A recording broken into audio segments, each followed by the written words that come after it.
ating kapaligiran. Ayun ang nagbuhay sa atin, sa ating kalusugan. Dahil naman kasi tayo ay bibigyan tayo nila ng oxygen. At nagpapalakas sila sa atin ng ating resistensya. At sila rin ang nagpipigil ng mga baha. Kung meron namang mga baha sa ating mundo, sa ating lugar kung saan may bagyo, diba? Kaya wag natin silang samantalahin, puputulin lang basta-basta yung mga puno na malaki na. Alagaan natin sila kasi sila ang kalikasan na bigay ni Lord, at saka matagal din silang tutubo bago pa sila naging puno. Napakalaking tulong talaga itong mga puno, guys. Sila din ang nagpalilim at nagpalamig sa atin sa mga bahay. Kung meron tayong malapit sa kanila na nakatirik, sa bawat araw, sa isang mainit na araw, kung saan tayo nakaupo, kung saan tayo nagpapahinga, sila ang nagpalilim at nagpalamig sa atin. Kaya ang laki ng tulong, guys. Pati paggawa ka ng bahay, ito Germelina, pwede mo natin paggawa ng bahay. Malaking tulong, napakamaraming tulong ang mga puno na ginawa ng kalikasan. Tayo ang nagtatanim, pero si Lord ang nagpalaki. Dahil hindi naman yan pwede lalaki kung hindi pa niya pinapalaki. Pati yung mga damo, mo lang yan, pero marami silang nagawa doon sa mga hayop natin. At saka nagpapaganda sila ng mga mata. Oh, doon pa, guys, marami pa kayong nakikita doon sa taas, sa bundok, mga puno nalagaan, dahil sila nga ang ating tandungan.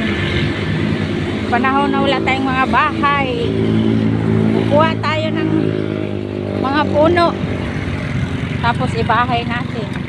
O, meron na tayong katulganan, tigdaanan, bahay, pahingaan, diba? Ang daming gamit eh. Ang dami talaga, maingay naman to. Good morning, kuya! Kuya, hindi, wala ka dito nung nag-ano kayo, kuya?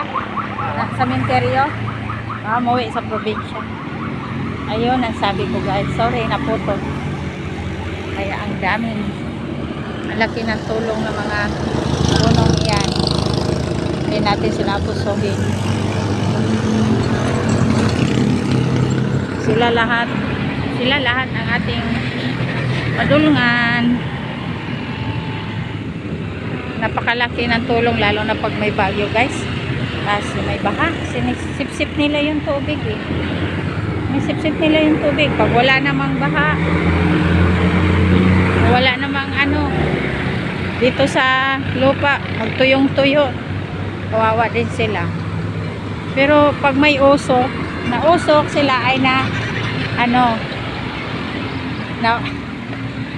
mauusukan mo sila, guys, ay tataba sila. Nangailangan din sila ng support sa atin. Oh, diba? Mga punong yan, puno lang yan, pero bigay ni Lord yan, yung kalikasan. Yan, may araw na, madilim na rin dito. Dito banda kasi medyo maliwanag. Yan, may araw na. Bigay ng kalikasan, bigay ni Lord sa atin. Huwag nating abusuhin. Kasi mahalaga pahalagahan natin ang isang mga punong kahoy. Yan. Napakaganda titingnan eh. Ang ganda talaga tingnan.